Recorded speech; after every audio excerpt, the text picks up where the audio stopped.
Resmi bergabung ke kelompok ekonomi non-barat BRICS jelang pelantikan Presiden terpilih Donald Trump. Apa keuntungan dan tantangan yang akan dihadapi Indonesia? Sudah bergabung ekonom Universitas Indonesia, Telisa Aulia Valianti. Prof. Telisa, selamat pagi. Selamat pagi. Prof. Telisa, dengan bergabungnya Indonesia ke BRICS, secara resmi Indonesia sudah punya standpoint secara ekonomi ya. Nah, hitungan Anda, apa untungnya keputusan ini untuk ekonomi Indonesia? Ya, kalau kita lihat di market ya kemarin langsung rupiah menguat. Artinya ada sentimen positif. Kenapa?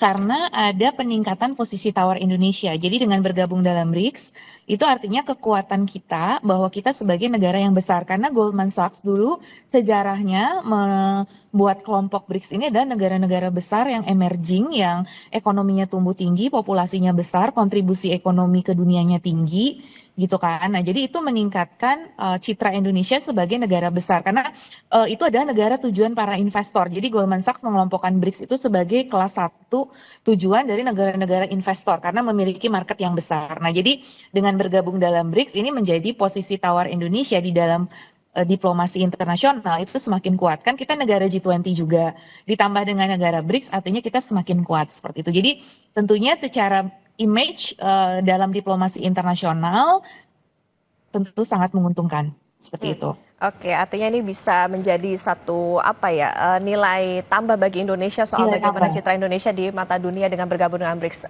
Prof, mata uang dolar Amerika Serikat sejak kemenangan Trump ini kan terus menguat, termasuk terhadap rupiah. Apakah keputusan Indonesia ini masuk BRICS sudah tepat untuk mengurangi ketergantungan terhadap dolar Amerika Serikat atau seperti apa? Karena kalau kita tahu kan ya BRICS belum punya mata uang yang dipakai secara bersama-sama gitu. Masih hitungannya terhadap dolar. Sangat tepat tentu. Iya, tentu itu sebuah langkah yang sangat tepat karena di dalam BRICS sendiri kan ada wacana terkait dengan mengurangi ketergantungan terhadap dolar seperti itu kan. Karena kita tahu bahwa Cina sendiri kan sebagai negara leader dari BRICS itu punya target untuk melakukan yuan internationalization ya.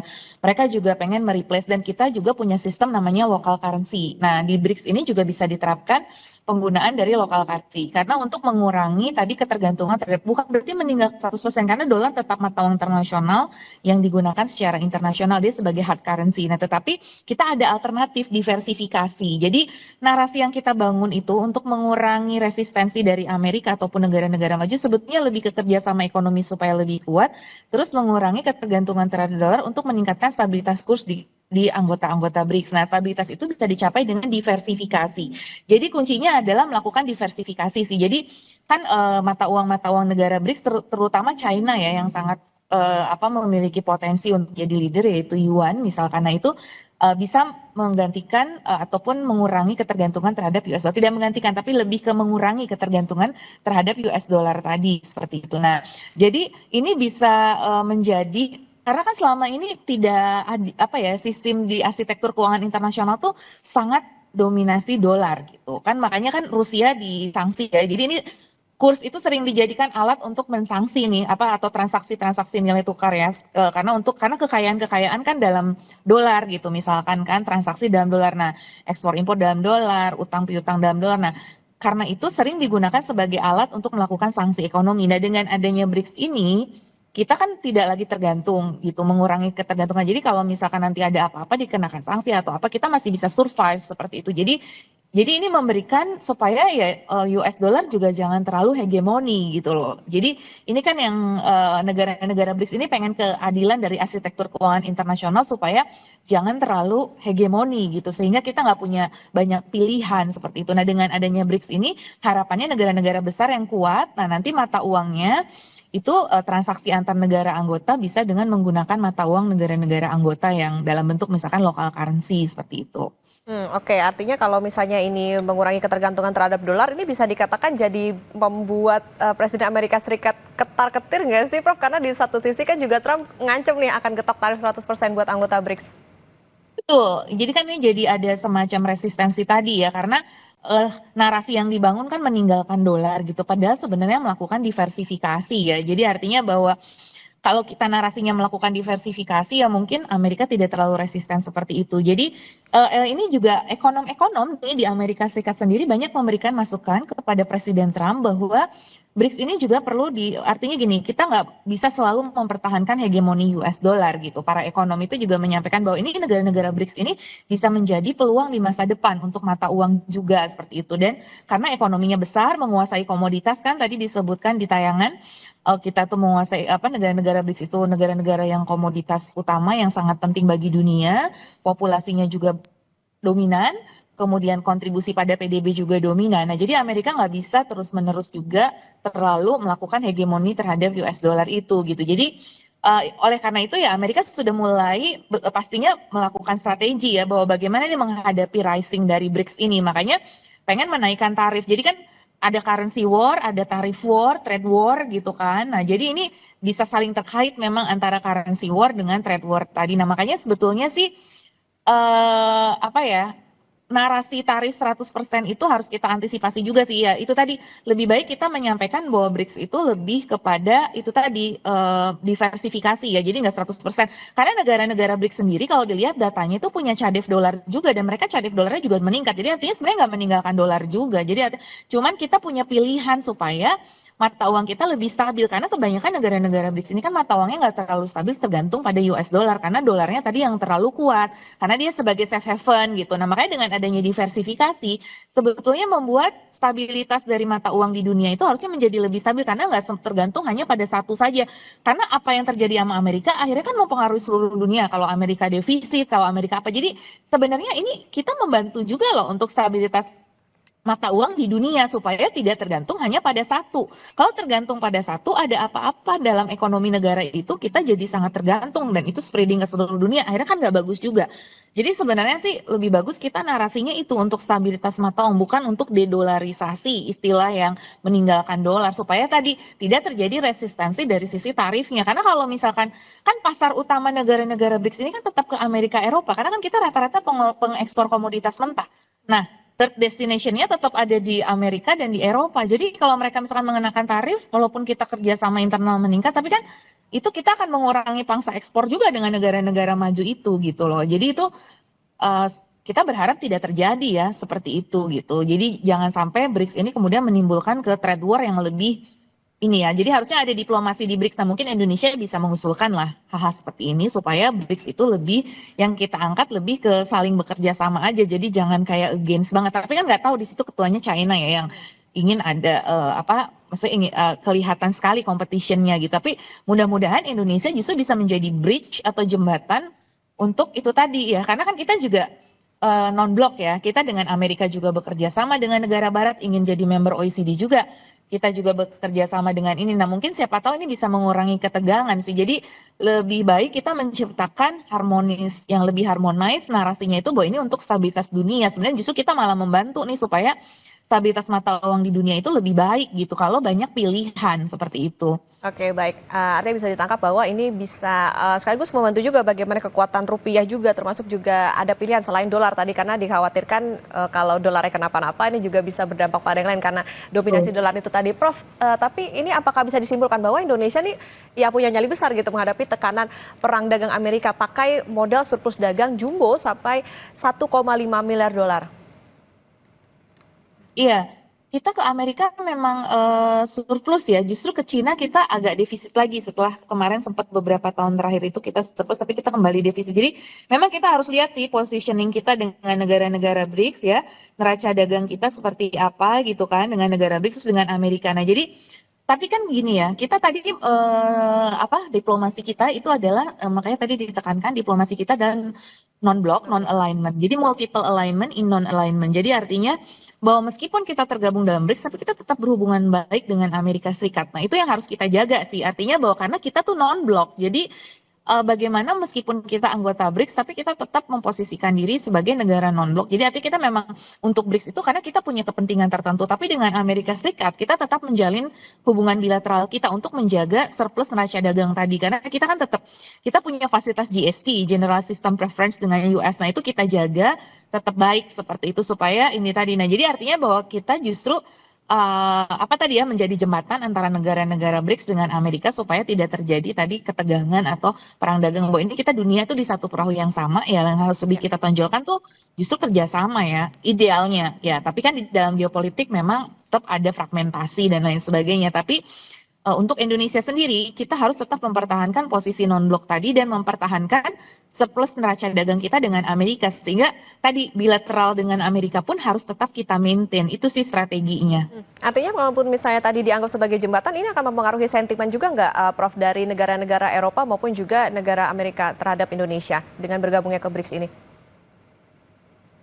Iya, itu tergantung kemampuan diplomasi kita tadi. Jadi artinya bahwa kita kan seperti ini, ada contoh kita sedang mendekati juga kan Apple misalkan untuk berinvestasi di Indonesia ya, karena itu menunjukkan bahwa Indonesia juga terbuka kepada semua negara untuk investasi gitu ya.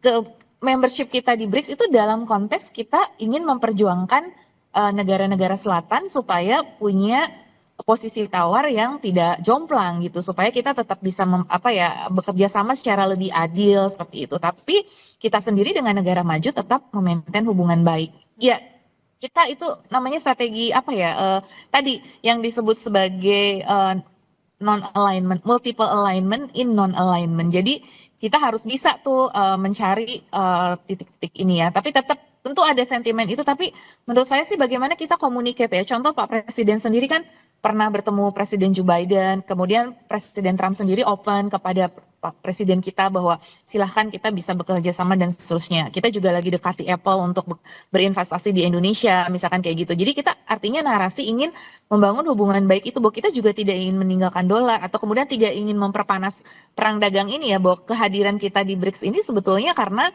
untuk stabilitas regional, kemudian juga untuk menghadapi masalah-masalah di negara-negara berkembang seperti itu ya. Jadi ya itu bagaimana komunikasi geopolitik yang harus kita jaga. Mungkin itu akan terpengaruh, tapi bagaimana kan Indonesia juga sedang apply OECD nih masalahnya. Nah, di OECD kan US juga sangat berperan. Nah, US bisa melihat bagaimana Indonesia sendiri ingin menjadi negara OECD. Artinya terbuka juga pada kerjasama dengan negara-negara maju. Jadi kita tuh netral gitu. Jadi justru Indonesia seperti di ASEAN juga ya, posisi Indonesia juga netral dalam konteks Laut Cina Selatan dan sebagainya. Kita justru jadi jembatan gitu. Nah itulah biasanya Indonesia punya peranan seperti itu gitu. Jadi bagaimana kita juga tetap menjalin hubungan baik dengan negara-negara maju karena mereka tetap menjadi mitra dagang ekspor dan teknologi kita. Jadi bukan berarti dengan BRICS terus kita mau meninggalkan negara-negara maju itu tidak. Tapi ini kita multiple alignment, jadi kita bekerja sama di BRICS, kita kerjasamanya dalam hal ABCD.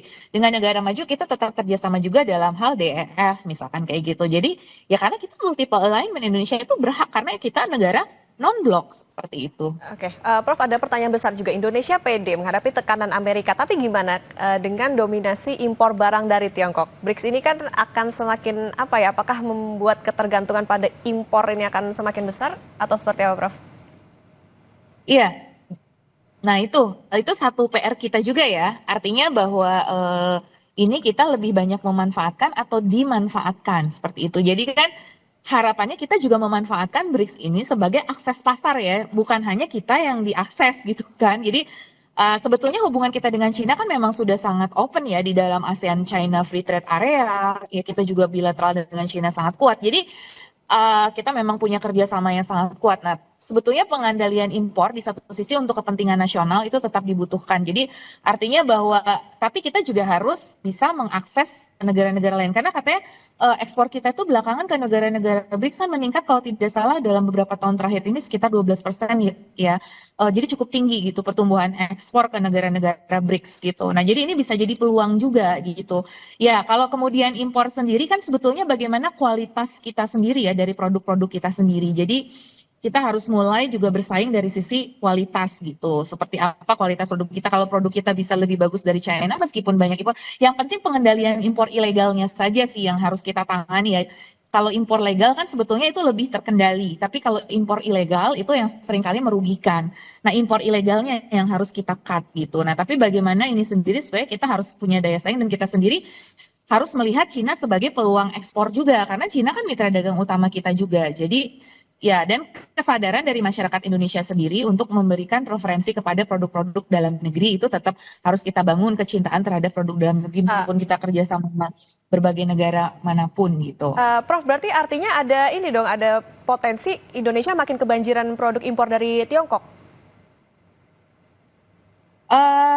Ya itu tadi tergantung kita kan ada Satgas Pengendalian Impor. Jadi kan kalau ada satgas tersebut seharusnya sih itu bisa lebih di ini terutama yang ilegal tadi ya. Nah kalau impor yang legal sendiri kan tergantung negosiasi kita di BRICS seperti apa. Yaitu tadi bahwa BRICS itu kan tujuannya bukan hanya kita mengimpor tapi juga mengekspor. Kalau selama impor itu bahan baku yang memang belum ada di Indonesia bisa membantu untuk ekspor industri kita ya itu sebetulnya bukan sesuatu yang haram juga sebetulnya. Tetapi impor yang merugikan itu kan seperti garment, tekstil yang kemudian tuh banyak ilegal kayak gitu kan. Terus kemudian kosmetik yang kita tuh banyak juga sebetulnya produksi dalam negerinya yang kemudian itu tidak aman misalkan impornya karena belum terdaftar di BPOM dan sebagainya. Nah, itu kayak gitu-gitu yang harus kita kurangi gitu dan kendalikan. Tapi tadi kesadaran produk dalam negeri ya tetap harus kita bangun dan efisiensi domestik supaya kita bisa bersaing dari sisi harga. Ya itu tidak terhindarkan sih Mbak dalam perjanjian perdagangan. Tapi tadi netonya seperti apa? Jadi kita jangan lihat satu sisi impor doang, tapi ekspornya juga Oke, seperti itu. melihat Jadi bagaimana. karena ini balance antara ekspor dan impor. Oke, melihat bagaimana Tiongkok juga menjadi pasar ekspor untuk Indonesia. Prof, singkat saja yang terakhir, kondisi ekonomi global, geopolitik ini kan sangat berpengaruh ke ekonomi Indonesia. Proyeksi Anda soal ekonomi Indonesia setelah bergabungnya Indonesia ke BRICS seperti apa, Prof? Ya, harapannya bisa meningkatkan pertumbuhan. Ada riset yang menyatakan bergabungnya Indonesia ke BRICS bisa menaikkan pertumbuhan ekonomi sebesar 0,28%.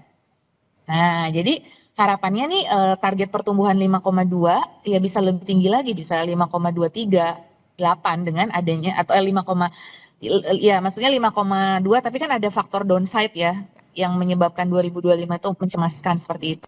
Oke, baik. Ini berarti bisa disimpulkan bahwa memang langkah Indonesia bergabung ke BRICS bisa dikatakan tepat begitu bahwa ini bisa menjadi suatu nilai tawar Indonesia di mata dunia termasuk juga terhadap Amerika Serikat. Tentu kita harapkan apa yang menjadi cita-cita Indonesia ini bisa tercapai begitu dengan bergabung ke BRICS termasuk tadi soal bagaimana stabilitas secara regional maupun juga mengurangi dominasi terhadap Amerika Serikat terhadap Indonesia secara dolar atau mata uang. Terima kasih Ekonom Universitas Indonesia Prof. Teresa Aulia Valianti sudah bersama di Kompas Bisnis. Sehat selalu Prof. Teresa.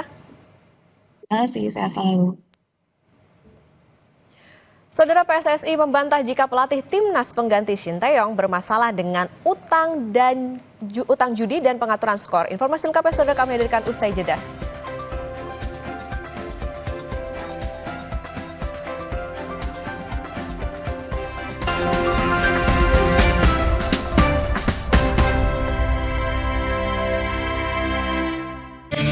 Rumah apa yang paling lucu?